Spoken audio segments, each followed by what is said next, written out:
right, welcome back. It's now 3 minutes after 8. This is Kivumbi 2017, the weekend edition.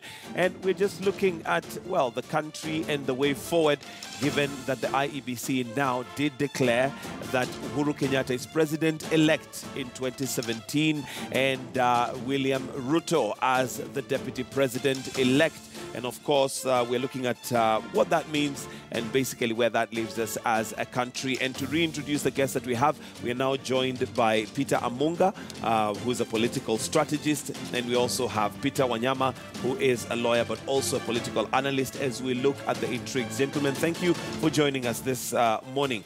And as we were looking at the timelines and some of the intrigues that came in, let me start with you, Peter Wanyama. And this is in regards to, should somebody want to impeach and possibly declare that these elections were a fraud, according to what NASA has said? Are there grounds for doing that? Is there room for that constitutionally to do that?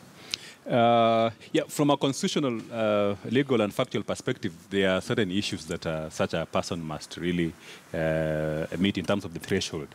One is that they really must prove broadly that the elections were not conducted in a free and fair manner. Secondly, that the results themselves then were affected. And in terms of affecting those results, they will have to look at the content in terms of the documentation, because that is very, very, very critical. You cannot move to a court of law without evidence, because courts are courts of record. They are not courts of assumptions. Assumptions and all that. Absolutely. So there must be credible evidence, and the most important evidence here is those Form 34As and those Form 34Bs. If a party can prove that any person who moves the Supreme Court can prove that there is huge discrepancy between what is contained in Form 34A and Form 34B and what was ultimately announced by the Commission, I think that can be a ground to impeach the elections. So really, it is a very, very tall order. That is why that aspect of verification by the Commission to ensure that the accuracy of those results is almost unquestionable. Absolutely, it's absolutely important. And therefore, really, in terms of verifying that, and here, if NASA is the one that is supposed to, or goes to court, or anyone who is affiliated to NASA goes to court, then in my view, they should not have boycotted the process.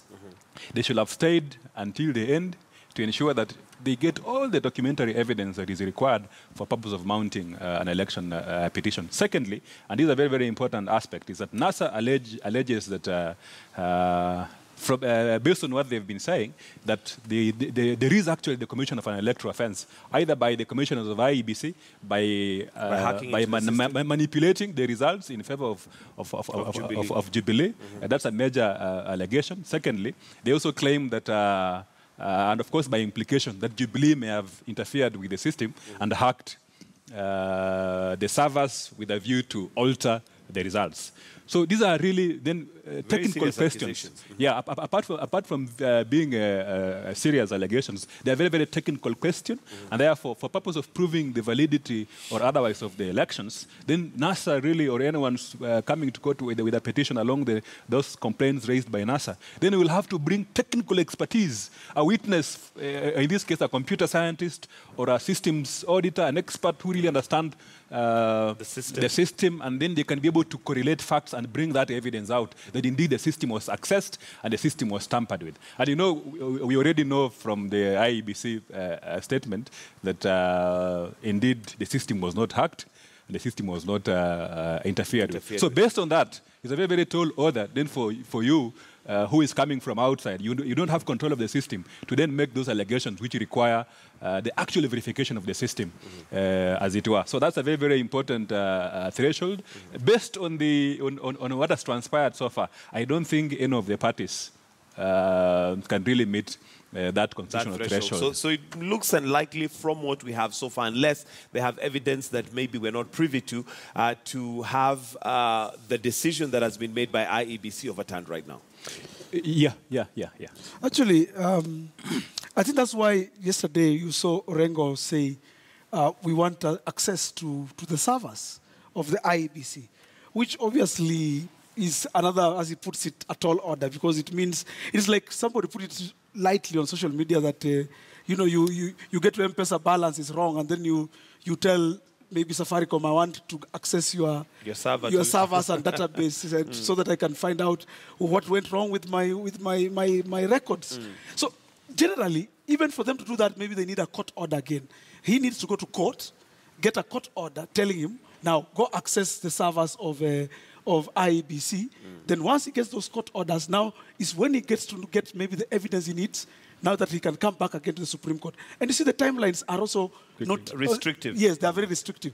Actually, what let down the last election, why the opposition lost actually in the Supreme Court, mainly was also because of timeline and those kind of evidence, getting those facts right and correlating them so easily so that everybody could understand. The case was thrown out basically because of some pieces of evidence was missing. In fact, to quote somebody who on social media, and I don't know what your thoughts are, they were saying that instead of NASA coming up with all these small bits and pieces of things in between, they would have been putting their evidence together so that when the announcement is made, at the point where it is made, they have so much evidence by Monday, they're ready to go to court. That is the fact. Actually, every time I saw NASA come on, to call a press briefing, I got worried for them because for me it meant that they are releasing important facts and evidences that they needed for them to build a case. I wish they had just kept quiet and waited until this announcement was made yesterday.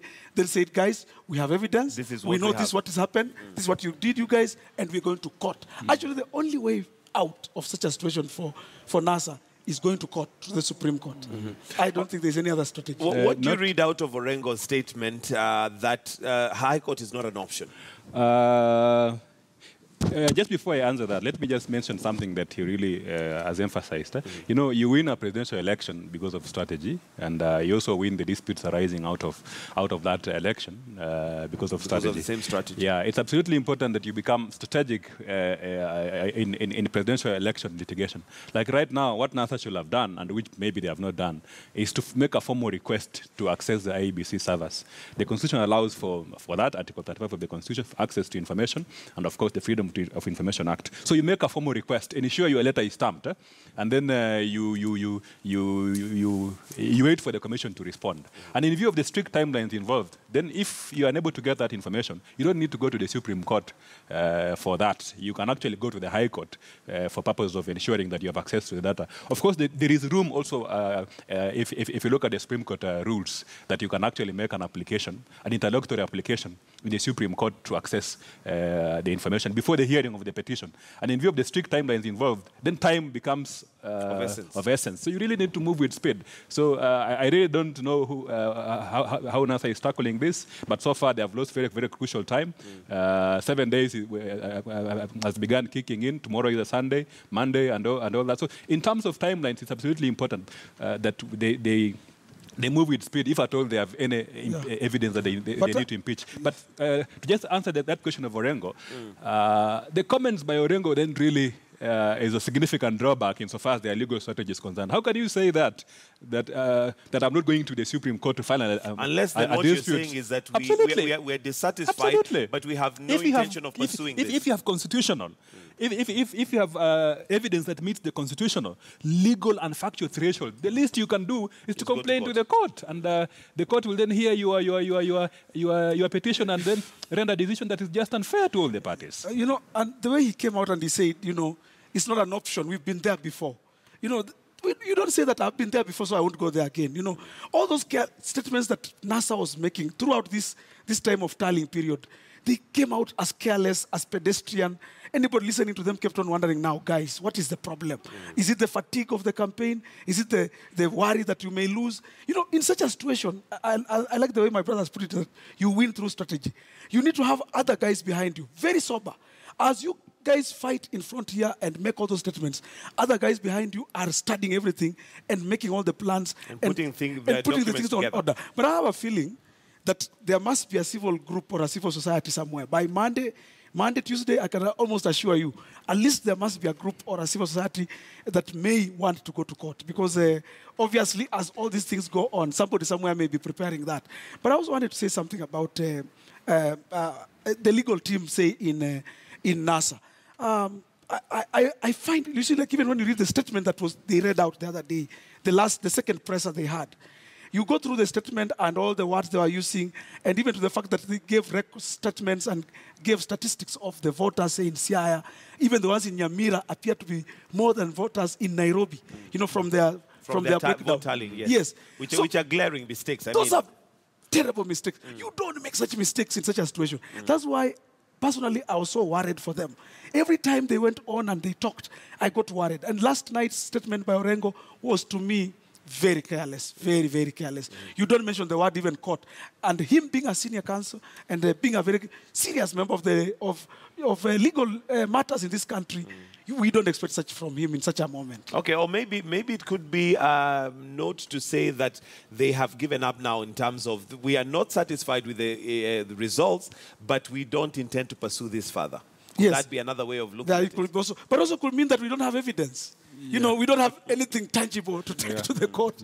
Because, you know, you need those servers. Actually, how do you go to court with, like, that document they had and that fellow they came with, and, you know, even somebody tried to say he's not even an expert. And then you say that this is the evidence I have. Somebody hacked at 11:45 a.m. Somebody entered this. And on the whole page, it shows that there was no access into the system. Yes. Somebody did try to access the system, but there was no access. But he did access. So you have no case. Actually, absolutely. So actually, I also tend to think that Orengo is just very bright. He's a very bright lawyer. He has looked at the whole thing. He knows, okay, guys, maybe even has told his friends, teammates, or colleagues, you know what, we are going nowhere with this kind of thing because we have no then we would look at that as a political statement, right? Yeah, absolutely. So it would be a political statement and not... It is not necessarily a statement that one can be very happy with, but I've always been saying that those are maybe political posturings, because really, if you believe in the rule of law, if you believe in the independence of the judiciary, we have a very, very stable and independent judiciary, judges who we pay from taxpayers' money to hear our disputes, and it's absolutely critical that then if you have evidence of any malpractice in the electoral process, then you move the court for appropriate remedies. Yeah. Yes. All right. Let me come to you, Mr. Munga. And I know we have the international observers who have basically said that they are satisfied with the electoral process and how things went. Maybe just your view, given that I assume that you are one of the voters, you went through the process, but also as a political analyst, you know where we are coming from. You have the institutional memory of where we are coming from. Yes. I've voted in so many. I actually voted in Mulolongo election. So I have gone through this kind of process. You've been through this several times. Yes. What I can say is this. Honestly speaking, any Kenyan, any person who went through this election and has been in another election before will tell you this was our best. Difference. This was our best. Since all the years, I didn't vote in the 60s and 70s, but at least from the Mlolongo time up to today, at least this to me was the best. And I want to agree. That's where I got worried again when I saw Rengo dismiss Kerry, is his name? John Kerry. Yeah, John Kerry, and the former president of Ghana, and the lady was leading the team from the lady from Senegal, and even Thabo Mbeki. These are respected citizens of Africa and global citizens. And even reading the social media, reading even our papers, listen to the callers on FM stations, you will discover that all Kenyans seem to appreciate that this was the best. The day of the election itself, I went to vote, and I actually happened to be on a podium like this one, in a station like this. And I kept on listening to what the viewers and the callers were saying. All of them kept on saying, I have voted, I've had the best moment in life. I came in, my biometrics were showing, everything went correct. The system seemed to work almost perfectly. Perfectly. And so at the end of the day, and I want to promise you people this, I highly doubt if we'll see very many court cases this time, or appeals, people appealing against this election, because it will be very, very hard to prove that maybe you are rigged out or to prove to a court of law that something went wrong, because the systems were working. Everything seemed to go in its place. And that is why maybe even Orengo reached a place and said, the court is not an option. And listen to this. I listened to Mheshimiwa Raila Amolo Odinga on CNN, and the lady on CNN asked him, what do you say about John Kerry has given this election a clean bill of health? What do you say about it? He said, all these observers only look at the cosmetics, just the beauty of the election. They don't go into the inside. But you see, observers come as observers. They don't come as investigators. They came to observe.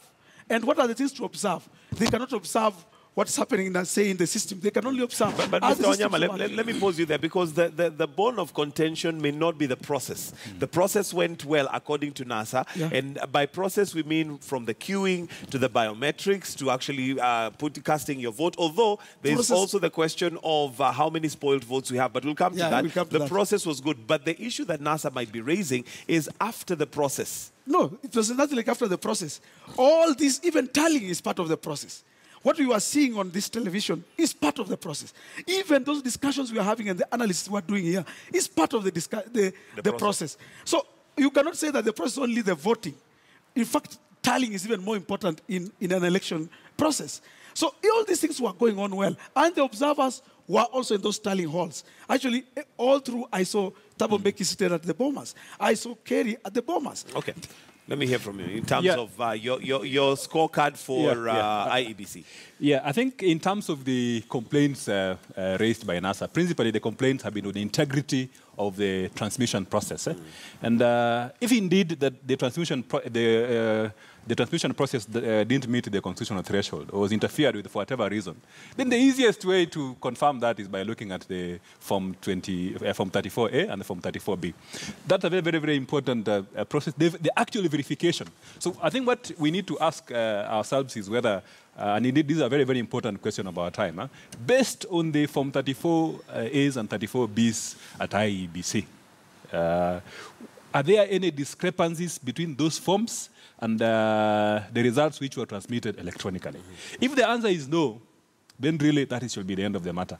But if there is discrepancy, then a case can be built for purpose of saying that the electoral transmission process was not done in a transparent, accurate, and verifiable manner. Yes. So really, it is up to then NASA or anyone who is making a complaint to really come up and say that you, the Electoral Commission, you've messed up this process. The forms that you have in your possession and the records that we are seeing coming out through your portal really don't match. Are different. Absolutely. Yeah. And therefore, that can then be a major, major question of concern insofar as the integrity of the electoral process is concerned. Anything which is short of that really then doesn't meet the threshold. And I keep on saying it is mere political posturing. Because if you really want to come out strongly and push your case, then you must bring that correlation. You must bring evidence. The evidence must be cogent. It's not circumstantial evidence, because this is evidence that is actually on paper, and you can actually compare with what has come out from the system. And you can do actually a printout of the system and do the physical correlation.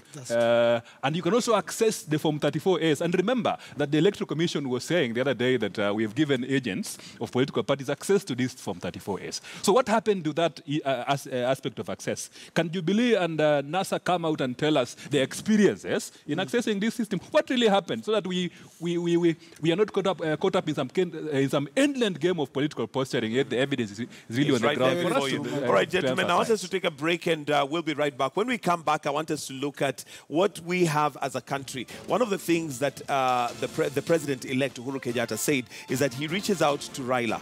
What does that mean? We'll be right back right here on Kivumbi 2017. We'll be looking at that, and also what is expected of the President-elect as we continue with this Kivumbi 2017. We'll take a short break. We'll be right back.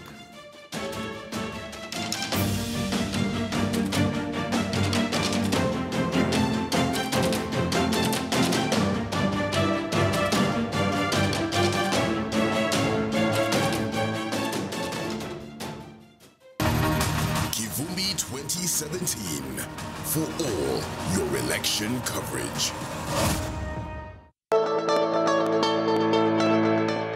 Nearly 1 in every 5 Kenyan youth